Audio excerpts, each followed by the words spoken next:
Alright, I have time right now, so since some people don't seem to understand how to use the save file manager, I figured I'd go through how it works more or less. So the first thing you're going to want to do is open the homebrew launcher. I apologize if I sound terrible. I feel like I'm getting sick. Okay, so to use the save file manager, you either have to have TCP Gecko or UTAS open. To use UTAS, you need to get permission, basically. But I'm not sure if you can use the app to like launch it, just not be able to use the UTAS app itself. I'm not sure, but anyways, loading up one of these two, everyone should be able to have access to a TCP Gecko if you have a homebrewed console. Opening one of these, so I'll just open that one for now. Basically, having any one of these open, you open it and then you open the game from the menu.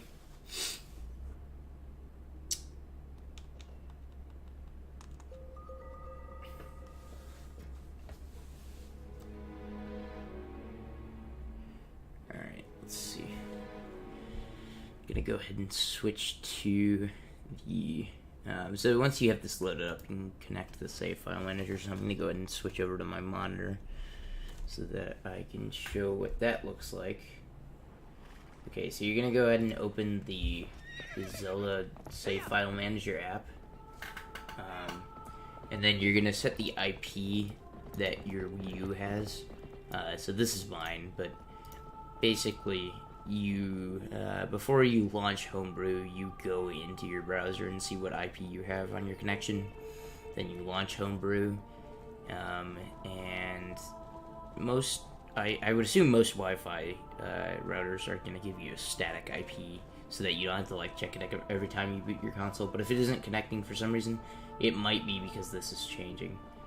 But anyway, so I can go ahead and connect it. And then you're gonna notice I have like a crap ton of files in here. I'm gonna go into how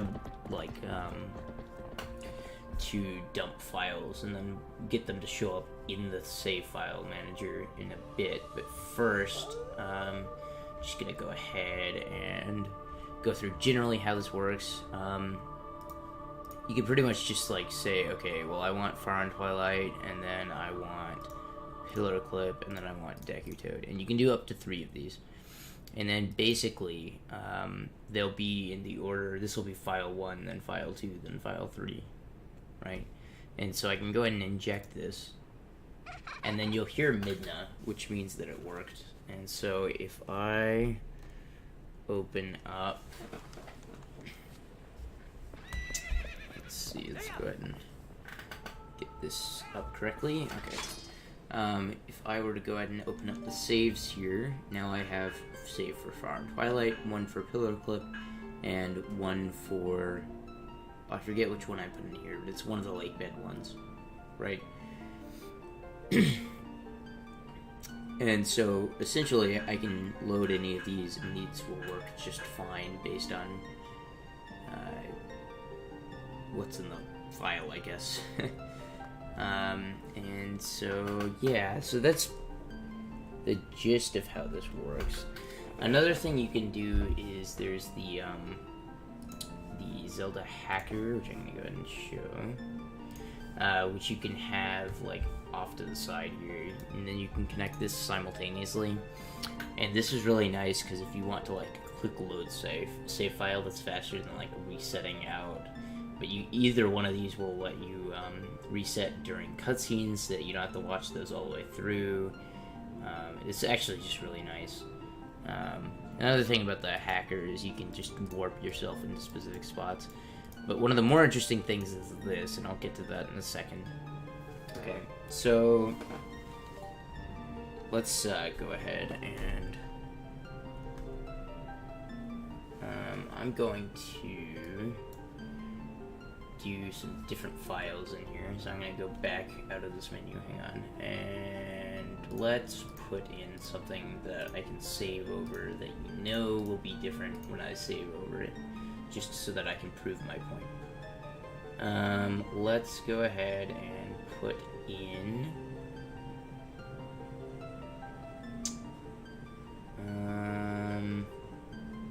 O3 room. There we go, that one should work.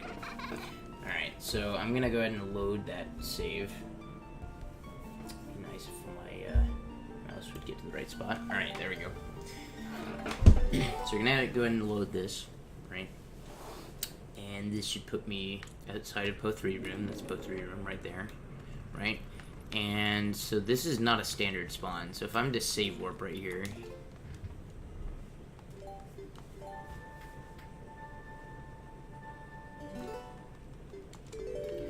then basically it's going to put me in front of the dungeon, right? Okay, so basically we can just say that this is necessarily a different file and that the files were different. So now what I can do is I can basically go into here and then press this dump button. And what that's going to do is it's going to dump the files that are currently in the save files. The one that's in save file 1 will be like ZTP00 or something. The one in save file 2, if it's there, would be ZTP01 or something like that, and then ZTP02 for the third file. And so if I go ahead and dump this, and then I were to go into files on here, so if I go into the dump file here and I scroll all the way down, you'll see this thing called ZTP00. So I can go ahead and name this whatever I want, and we're just going to name it test for now. And then we're going to go ahead and cut this and put it in the saves folder. And this is how you get saves to show up in, so all of these saves that are in here are saves that I currently have. If they're in this root folder, this saves root folder, you can have folders in here that have like extra files you might want to pull from later. But if they're in this root folder, then they'll show up in this right here. But you have to disconnect and reconnect to get them to show up. So see, now that I did that, test shows up. Okay, so if I go ahead and I'm going to go back to the title screen. Let's see. So we're gonna go back to the title screen, and then just to prove that this is necessarily a different file, we're gonna. So I'm back at the title screen. I'm gonna go ahead and inject. Let's inject argrok then test. So the test should be in the second file, so you'll know it's a different file, and I'm not doing some like voodoo to fake everybody out. So this is the argrok file, this is the new file. If I load this, now I'm here. And just to be clear, I have 3 pos currently. 1 from before Master Sword, and then 2 from this dungeon so far, which would be the account you would have if you did po skip and you were about to do po 3. So yeah, there you go. Basically, through all of this, I now have this new file in here. Right, so that's how the dumping kind of works. Okay, and so we can go back and I'll recap exactly what I did here. So I'm gonna go ahead and remove this test file from the saves because I don't want it here anymore. And then we're going to disconnect and reconnect. Now it's gone again. Alright, so what I did is I clicked this dump button. I went to dump. I found something at the bottom that was like ZTP something something. This is not showing up very well on screen, is it? I don't know how much of that has shown up on screen. This is like zoomed in here. Let's fix this, please. Thank you. Okay. But it would show up as like ZTP something down here, right? I'll have to look at that and see if it... You know, we're just gonna do it again. Just to show that this works. Because I'm not sure it showed up on the video last time. Okay, so... Yeah, so now I have... This is gonna be basically identical to the argrok file. This is in slot 1. This is going to be identical to the test file because it was in slot 2. So ZTP00 slot 1, ZTP01 is slot 2. You basically rename these and then copy them and put them into here in your saves folder. And if you disconnect and reconnect the save file manager, they will show up. So that's basically how that works. But there's like a couple more complex things that I should probably show about making some files for, you know, various rooms.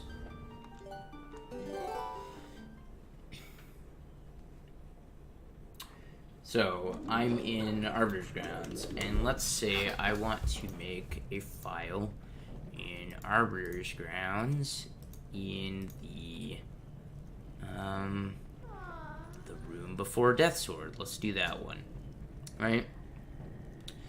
So if I click set location here, it's gonna, here, I didn't have that on screen. So I basically just went ahead and into this section, and then I set so there's the overworld tab, the interior tab, the dungeon tab, the cave tab.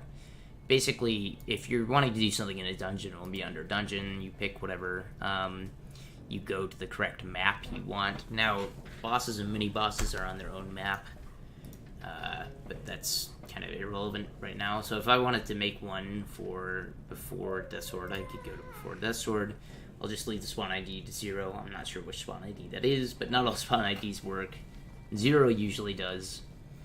So if I go ahead and set location, it's going to give me this error message, but it shouldn't matter.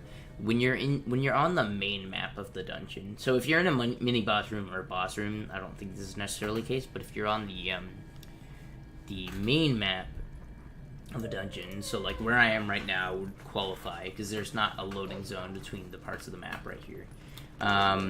Then every frame it will update my save point to the start of this dungeon, and that's the case for most dungeons. And so what I can do is what I need to do rather is I would basically go into the save screen, and I'm in the save screen right now, and then I would go ahead and now press set location, and then if I go ahead and save over this log and then reload the file, that should put me in the spot that I made it put me in.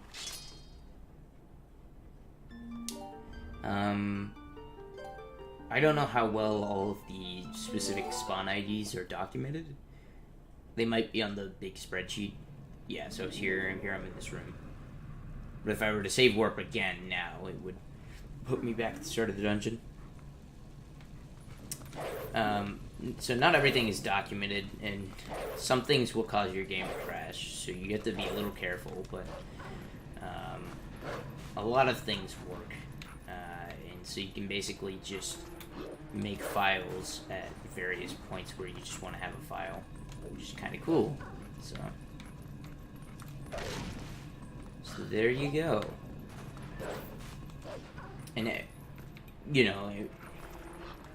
things like whether or not the lake bed gate is loaded will not save. So if you're practicing like city or something, you'd need to load up a lake bed save, open that room, and then load up a city save and practice city. But anyways, that's besides the point. That's basically how all of that works.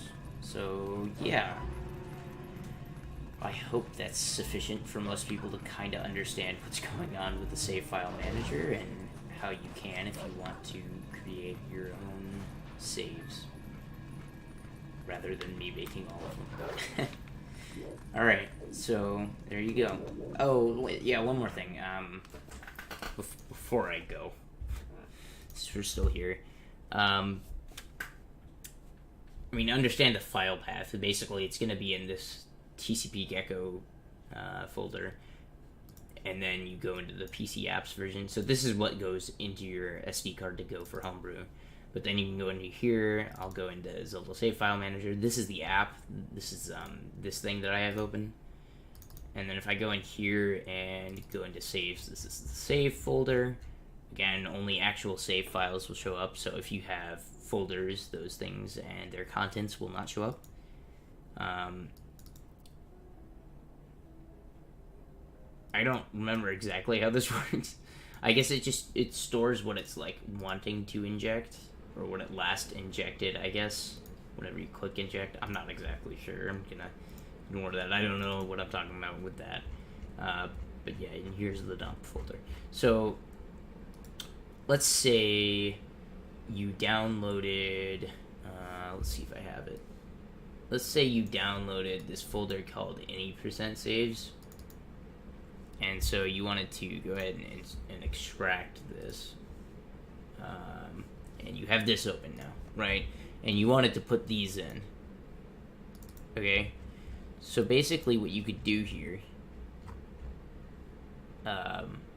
this is only doing this because I already extracted the 80% saves before, but you'd end up getting a folder that once you get deep enough, you get to where all these files are, and you can just go ahead and copy all of them and paste them into the saves. And I'm just gonna skip all of these, right? Because I already have all of these. But you paste them in here, and then disconnect and reconnect your